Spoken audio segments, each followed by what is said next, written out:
For several years, the New York-based bite maker Orange County Choppers has been a staple, not only in the custom chopper industry, but also for being the home of the internationally famous reality TV series, American Chopper, and its unforgettable stars. While the show enjoyed its fair share of highs and lows during the many years it aired, the business was relatively stable regardless of the passing of time, or so it seemed until a couple of years ago. These days, Orange County Choppers has completely said goodbye to its old location, leaving its longtime fans with many unanswered questions about the real reason behind such a sudden move. So what's behind Orange County Choppers' move? Could it have to do with legal problems or something else? And what's with the business now? Stay here to know all about it. Certainly, the crew of Orange County Choppers experienced many memorable moments in their old location in Newburgh, New York State, but all things must come to an end at some point. That moment came in 2020, when Paul Sr. relocated his beloved motorcycle body shop to St. Petersburg in Florida, where he established the new OCC and Roadhouse and Museum. There were many reasons behind this sudden move, but the main ones were the difficulties experienced by the business to stay active in New York State during the pandemic, on top of Paul Sr.'s displeasure at the taxation policies in his old home state, as he said in an interview with WKRG.com. Besides feeling what he describes as more of a sense of freedom in Florida, Paul Sr. was also looking for a more active motorcycle community in the South.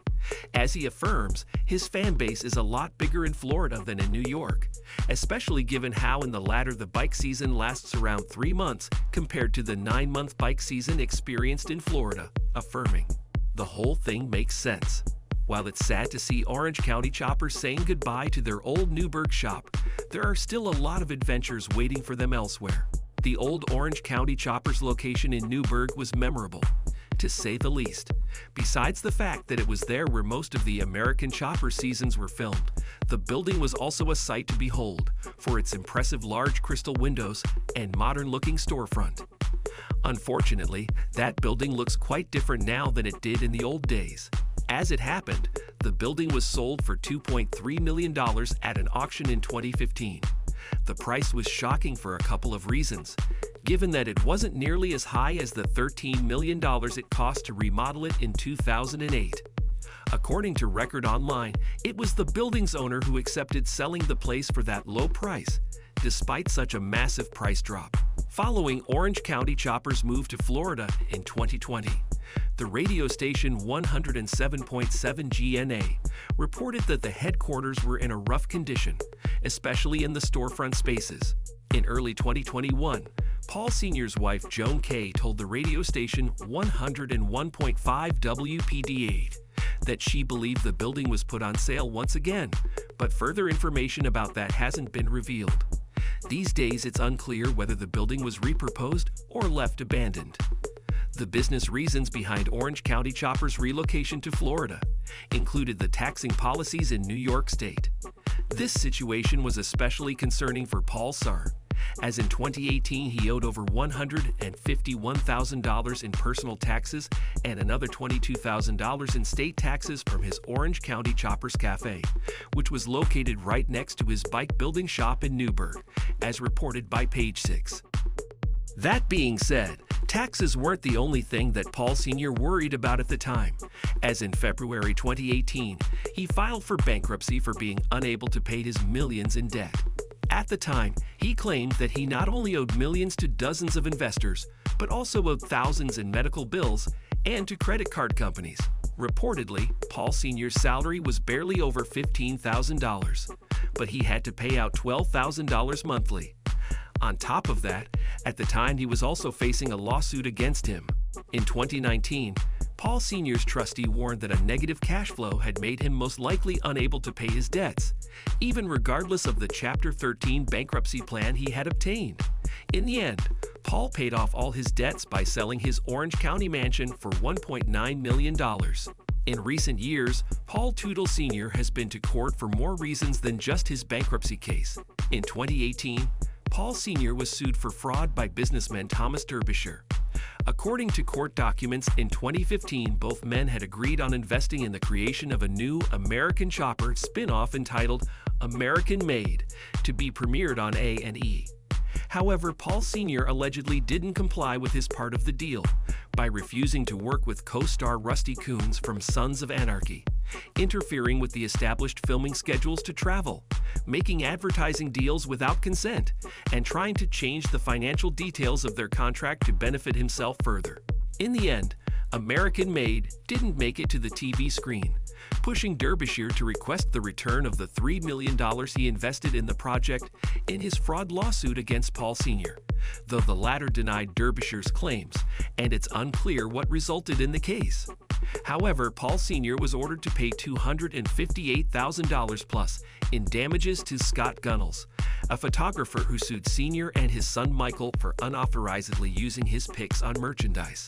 He was also ordered to pay $30,000 in storage fees to an auto shop, all of this happening close to the time of Paul Sr.'s bankruptcy filing, putting a strain on his already delicate financial situation at the time. Ever since American Chopper's cancellation in 2010, fans of the series had wanted the show to return to TV in some way or another, though they had their wishes partly granted with spin-offs such as Senior vs. Junior, Orange County Choppers in 2013, and the revival of the original American Chopper in 2018. All of these didn't air for more than a couple of seasons before being canceled. The last time we saw Paul Tootle Sr. on TV was in the 2020 special American Chopper: The Last Ride. In that 2-hour-long episode, the audience got to see Paul Sr. and Paul Jr. reunite after so many years of estrangement, which resulted from the continued personal and legal issues between father and son. Though The Last Ride was a great way of saying goodbye to Orange County Chopper's old New York State headquarters and putting an end to the long-lasting feud between Senior and Junior, no news regarding a show renewal or a new spin-off has been released since then. Even if filming could be quite difficult considering Senior and Junior now manage their respective businesses in different states, fans surely haven't lost their hopes of seeing the Tootles again on TV. While there's no denying that Paul Tootle Sr. has gone through some unfortunate times in recent years, his life has seemingly improved since re-establishing his bike-building headquarters in Florida, plus the new OCC Roadhouse and Museum. The new 11,000 square feet facility not only allows the business to continue building bikes, but also serves as a bike museum, restaurant, and live concert venue. As seen in OCC Roadhouse's social media, it often hosts motorcycle events and has become a popular social meeting place. Regarding Paul Sr.'s personal life in Florida, in 2020, he expressed his satisfaction with his new lifestyle in an interview with News Channel 8, "Where I'm at in my life, it's time for change and you feel the freedom in Florida." Nevertheless, that doesn't mean that Paul Sr. has forgotten about his native New York completely, as in 2020, his wife Joan Kay told Record Online that there was a possibility of managing his bike-building activities from both places, though it's unclear if that project has seen the light of day. All in all, Paul Tootle Sr. deserves some relaxing times after going through so many lawsuits, financial problems, and dealing with the weight of fame, even if most of his problems have been of his own making. Thank you for spending some time with us. Make sure to like and subscribe so you never miss another video. We also handpick these videos, which we recommend you watch next. You can talk to us on all social medias or ask a question in the comments below. Thank you for being with us, and we'll see you back tomorrow.